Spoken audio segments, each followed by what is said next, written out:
Hi, everyone. Welcome back to another episode of Who Should You Choose, the video series where I go through the prior videos, questions, and comments and help you with your HUT lineup decisions. We are into week 2 of the Gallery of Greats event. The World Juniors has completed, and man, one heck of a tournament. Honestly, the ending of USA and Finland was fantastic. Obviously, as a Canadian, it sucked that Canada got out so early, but nonetheless, the tournament was great. And again, I've said this all event long that the fantasy event for a hardcore HUT player made this even better because you were more likely to watch a Slovakia game because you had Dalibor Dvorsky, and it just goes to show what happens when you put cards in the game that have an impact based on how they perform in real life. That is the marriage, I think, as sports fans, what we're looking for. So, all right, we're going to get into today's questions and comments. Let's take a look. We've got a lot of lineup questions today. So, I think the Gallery of Greats event, I do want to start by saying that I don't know if I'm super in love with the fact they gave event MSPs zero cost zone abilities, but if in a vacuum, let's say not comparing it because it kind of, in my opinion, ruins a lot of the value of power up icons and things like that. I think that they've set themselves up for failure now because what's going to happen? This event was incredible in terms of the cards you can go out anytime where EA makes it hard, like really hard to choose between cards. That means they did a good job. That promotes lineups being different. It promotes, wanting to maybe not just go after one, but okay, if I have to make a hard choice between two, maybe I'll really try to make that second one, right? The problem is though, the next event, if it doesn't have free zone abilities like the Gallery of Greats event, we're all gonna hate it. Like the event that follows this, which is the 2000s event, is set up for failure. And if they do give zero cost zone abilities, then they've obliterated the chase for power up icons or team builders and things like that. So I don't know. I personally love the Gallery of Greats event just because they were good cards and they were good choices. I just really liked it. It's just I don't know how from here. It's like they pushed all of their chips in way too early, and there's no way that I don't have faith they're going to follow up with a banger event. So that being said, Sleeves lineup question. Like everyone, I'm absolutely swamped with quality centers and left wingers.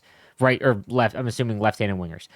Currently, I have Yzerman, Gretzky, Suzuki, Backstrom at center. X Factor, McDavid, Hossa, Kucherov, Zucker on the right side.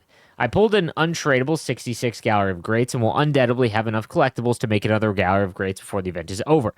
I already made Hull and was waiting to build one of the left-handed defensemen in hopes that we get a Lidstrom next week. On the other side, I have ASP, Sider, and Makar. So basically, no matter who I make, it's a luxury pick.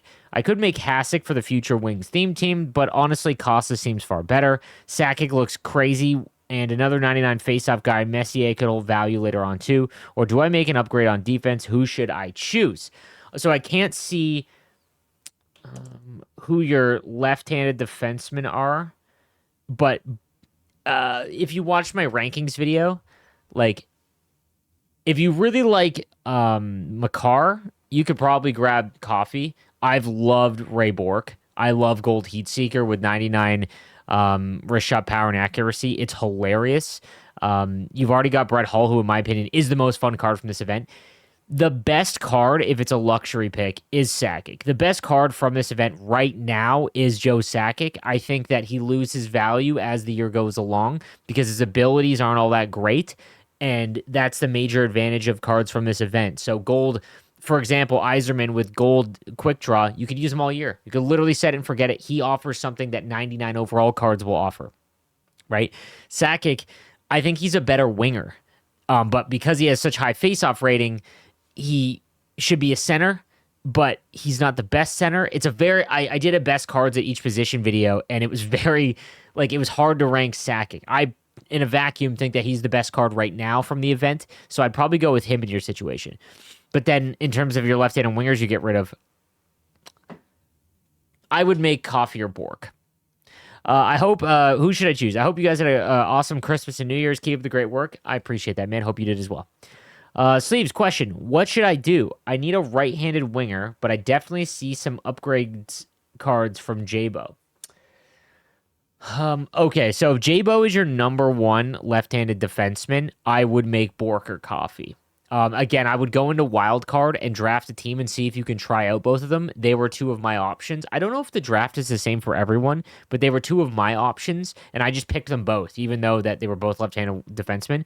And then I tried them out, and I liked Bork a little bit more, but it's because I'm using Heatseeker so much, which I don't recommend for everyone. It's just I find it fun, you know. If J-Bo's your number one left-handed defenseman, I would go with Bork or Coffee.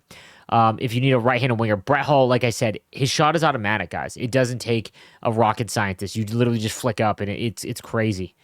Um, Lineup question. Greetings, slaves. Do I make Gallery of Greats Bork to replace my placeholder Gonchar for offensive synergies? Or do I save the 84 to 86 Gallery of Greats cards for Team of the Year and hope for a left-handed offensive defenseman? I'm fine with doing either, but if Hughes is a possibility for Team of the Year, then I think his card would be the most fun to make and use. If I wait and hold on to the cards, then I replace Gonchar with Gallery of Greats Housley for the time being. Any thoughts would be appreciated. Thank you. Hughes is a lock. I think this year it's really boring for Team of the Year. I don't think that there can be. Last year, I think they got cute with Kachuk and Heiskanen. It was very clear that it wasn't January 1st to December 31st. It's a marketing event, so they have to get the marketing people from the teams, the PR people, send out the equipment, get the marketing posts ready. I think because they delayed Team of the Year to far later in January, that they're allowing you, they're going to take into account more of the stats from the year, which is a good thing. I think that there's no way that it isn't McKinnon, McDavid, Kucherov, Hughes, and McCarr and Hellebuck. Like I'm sure there's fans of other players. I just saw a lot of Kaprizov and things like that. It includes playoffs. Like in my opinion, I don't know how this year it's even close. I don't think there's a debate among anyone. So I think Hughes would 100% will get it. Hello, sleeves. Played during the 10-hour early access trial and started again at Christmas time. I have 500,000 coins and could get up to 650 if I sold extra 82 to 85 tradables. My lineup is Scheifele, Dvorsky, McDavid, Atkinson, Thornton, Howard-Chuck, and then you've got that JT Miller there as well. You've got ASP. Oh my God, dude, your team is sick for just starting now, by the way. I have enough to make 2 Gallery of Greats MSPs and an extra 86 possibly for extra depth or using Housley with 90 speed at left-handed defenseman. Or I guess I could make an 88 Gallery of Greats B and D with collectibles. Or I can make an extra MSP. I only have 6 untradeable 82s and no extra 84s, so I think the move would be to sell the tradable cards mentioned and buy 486s at 60k and be sitting at 410, then I lose my coins for Team of the Year. I could also buy the team builder packs in the store for an 89. What should I do? Who should I pick? And I feel like I need a left-handed defenseman and a right-handed winger. So I was thinking Bork since I love ASP and Hull because I'm a massive Stars fan. I don't feel any pull towards Zubov, even though he's also a star. But in the wildcard event, I only got 1 goal with each of them in a full run. But that's probably just a skill issue, as I feel like a 5-year-old could beat me at this game. I think you're on the right path here, man. Like, I think that when it comes to making your team, earlier on this year, I think making defensemen was more important, but there's so many options at defense now that it's back to what it was. So here's how I build a team. I worry about my first line offense, and then I worry about my second line offense. Once those two are set and you can compete with most teams, then I worry about my first pair defensemen. Then I worry about my third line on offense. Then I worry about my second pair defense, and then my third pair defense, and then the fourth line of offense. That's how it would go. In your situation, you really need a right-handed winger. I would go with Hull for sure, especially because you're a Stars fan. And then I think you have so many good centers. That's the thing, because you have Dvorsky, right? Getting Yzerman might be overkill, but if you're going to play all year round, Yzerman would play, or Messier if you want. But I think because of the team build you have right now, you'll get more use out of Bork or Coffee for sure. Hey, Sleeves, it really needs some help with Gallery of Greats MSPs. I want a new forward, and I'm open to all options. Just want to know what's the best for my squad. I already have Fleury and Coffee as a Pens fan. Lemieux, Dvorsky, Backstrom, Barzal, Thornton, Miller. Okay, your centers, because your team is I'm 6 X factors away from McDavid and plan on keeping Kucherov and either Nylander, so who's the pick? Okay, so McDavid would just bump Backstrom, Miller. You have Gabby Hughes. So your first line left-handed winger is going to be McDavid's X factor. So no one's better than him. You have JT Miller, who could honestly bump Gabby Hughes. Well, Barkov and then Gabby Hughes. I think, but then you have Barzal too. You have such an awkward team because I would say that I would get Hull here, or I would say I would get Yzerman. But I would also love Hull, but you already have Barzal, so it's like half decent. Oh, very difficult team. JT Miller should be a center. You're going to get McDavid, which would basically replace it. And then you have Howard Chuck. You know what you should do? Get Sakic, because Sakic would be better than all but Dvorsky in terms of center. And then when you need to move him off center, he can go play wing. That's what I would do. What is the best thing to do with coins right now? Sitting on 350,000 coins, and I have no idea what to do with it. I could use it to make the gallery of greats MSPs, but I'm not sure which one to pick. I'm loaded with left-handed forward, so I was thinking Yzerman. What do you think? I would advise against using coins to make MSPs, guys. It's just such a sunk cost because you're making it untradeable, right? So I would do everything that the game offers to make an MSP. So that's do your your chores, your moments, your objectives. I'm coming out with a video that will be kind of a streamlined, here's what you should do for to get an MSP by completing all of your objectives and things in the fastest way possible.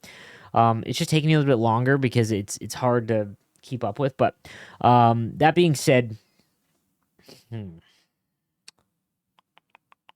loaded with left-handed forwards. I would definitely take Yzerman or Messier. I said that in my rankings video. 100% you want to leave with one of them. After that, with 350,000 coins, I get a lot of questions about this, so I guess I should touch on it here. Everyone is wondering what to do for Team of the Year. Guys, this is the first year where any creator or anyone that is a veteran of the game and they say that this is what you should do for Team of the Year, they're just guessing. The content team is operating so different than in years past. It's like a new regime. It's a completely new game in how we build our teams because the people in power have changed it from the model that we've been so used to. And some of it's good, some of it's bad. That being said, I don't know what will be used to make Team of the Year. It wouldn't surprise me if they just came out with like collectibles you had to buy in the store. I don't know like what the trade-in will be. And so, but here is how Team of the Year works in the past, and it stays the same. You never want to go into Team of the Year with coins. You want to go into Team of the Year with cards. And the reason for that is once Team of the Year comes out, and let's say it's 86 overalls, I can't see it being any higher. That's necessary. 86 overalls, let's say.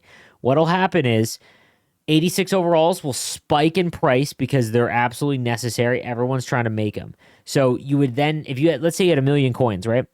And you saved your 1 million coins for Team of the Year, you spend 1 million coins, you're paying the premium for 86s during the event. Now, if 2 weeks earlier you went and bought 86s, they might be much cheap. They should be much cheaper. Now this event is going on right now, so disregard because 86s are expensive because the Gallery of Greats event is so much. But let's say the next event kind of stinks, 86s come down in price. I would then buy all of the coins and use it there for Team of the Year. Now, I don't suggest that Team of the Year is the thing that you should be the end-all, be-all, but we're so close to it. So that's probably the play. What's up, Sleeves? I've already got Yzerman on lock, but Messier can take a hike. So should I build Brett Hull next, since I grew up watching him rip it up on the ice? And more importantly, do you think a BND set is ever going to drop? No. Guys, BND, I don't know if they have the tech to like do anything with account bound. They introduced the tech this year for account bound players, and BND means that you can't use it in a set and you can't sell it. You can only use it on your team. And they did not crowdsource isn't the right word. QA test how a BND set or feature should be utilized in game. What I mean by that is BND should only be used for really the McDavid set. Anytime it is a good addition to the game, because in the years past, for the McDavid set, because there was no account bound thing back, we would trade in for McDavid and lose all the cards, like the 4 captains. Getting the 2 BNDs back is how it should work. That's great. Okay, we still get the cards, we can use them, we're not completely losing them. That's how it should work. We should not be getting account-bound cards for completing objectives and things like that. It's just so silly and dumb. I don't know why it's an option. I don't know who's in power that thinks it's a good idea. And on top of that, it has bricked the quality of life. We have gone back years because we can't even use autofill or multi-select because the account-bound tech in the game is breaking it. When you go to autofill, if there's an account-bound player in your collection, it just stops adding. They took away multi-select because it was broken because of account-bound. It's one of the most frustrating things ever, and their radio silence on it means that, to me, that they aren't going to take the dev time required to fix it, and they'll worry about it in NHL 26. One easy fix would be to just put a storage set in. I don't know why they can't do that. It is necessary if they're not going to do the other fixes, so we could just throw all the B&D cards in there. I don't understand why there isn't a storage set in the first place. It was a feature they added in last year, and it was great. Just a complete miss, and I don't think there will ever be a B&D set to utilize. I don't. I think we're just stuck with them. Morning Sleeves lineup question. When considering overalls and value for free ability points, would you consider the Gallup grades as higher overalls than their current 89 state? This looks to mimic a potential build-like feature adjustment that could be promising for the future if they would adjust the overalls. With this in mind, would be advantageous to make as many of these as possible, even if you're in my situation and you're looking at bringing in someone like Blake. Aside from the PS stars points, completely no money spent. Starting points. Team building wise, this has been my favorite year so far. Okay. Here's the issue again. This event is completely new territory, and we do not know what will happen in the next event. Because if this was a one-off, all right, and we can't get free abilities from MSPs, and part of me thinks it is, simply because this is so different than every other sports game. The NHL sees its highest player base like in January because of the massive influx of holiday players. So it makes me think that they're making this crazy event because of the holiday players to try and get some interest, and they did a great job. This event was great, but like I mentioned earlier, I don't know how they follow it up. I don't think they'll make the next event have free abilities, and that drastically reduces those cards. Like, we're not. I fully expect to go into the next event, if you don't have a power-up icon, to just not care, because they don't have free abilities, because we had these unbelievable cards and now we don't. So in terms of attributes, to put a number on it, it depends on the ability. So having 99 draws in Gold Quick Draw is crazy to me. Because essentially what they're saying is that here is an end game centerman that will almost always win you draws if you know what you're doing in January. The value to me on that is massive because I'm not that great of a player, but I am very good at faceoffs. And if I have that available to me, I can win a draw almost every time with him, and I can start with the puck, right? Which is a huge advantage, right? And especially in lower divisions, because a lot of players don't know how to win draws. If just having that player there, you can just go backhand straight back and win almost every draw. But there's, of the cards available, here are the ones I think have the longest longevity. Yzerman and Messier, because of the 99 faceoffs and quick draw. Ray Bourque, because of Heat Seeker and the 99 wrist shot power and accuracy, which might be a hot take, but no matter what, even though his skating will fall down, if you pair him with someone like Makar's card as the year goes along, who's got really fast skating to make up for the fact he's only got 90, if you have the puck with him, he shoots like a 99 with Heat Seeker from the point. Brett Hull is another one. Again, he's going to skate like... He's already not the fastest, so in 2 months, he's going to feel like the most sluggish player ever. But you get him in the... You don't break the puck out with him. You in the zone, you get the puck with him, and you just rip it on. So, like, those are the cards I would be okay with just going in on, right? And same with Rob Blake. So, do with that what you will. I would probably... If I could make 3, I would. Because I feel like no matter what, they'll be in your team for quite some time.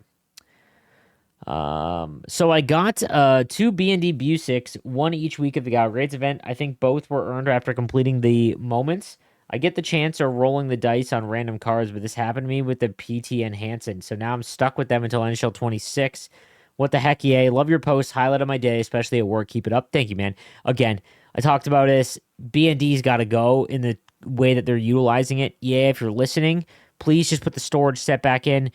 Whoever's in charge, run up the flagpole.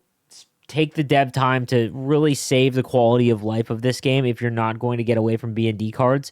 People don't like them in their collection. It's bricking our quality of life in the game. Just fix it. Like that's really it. So that's going to do it for this episode of Who Should You Choose? Thank you guys again for watching. Make sure you subscribe with notifications on to get your question answered. And make sure you leave a like on any of the comments that you want to see get answered as well. I appreciate you guys hanging out and watching all the streams and videos. I'll see you next time. Have a good one.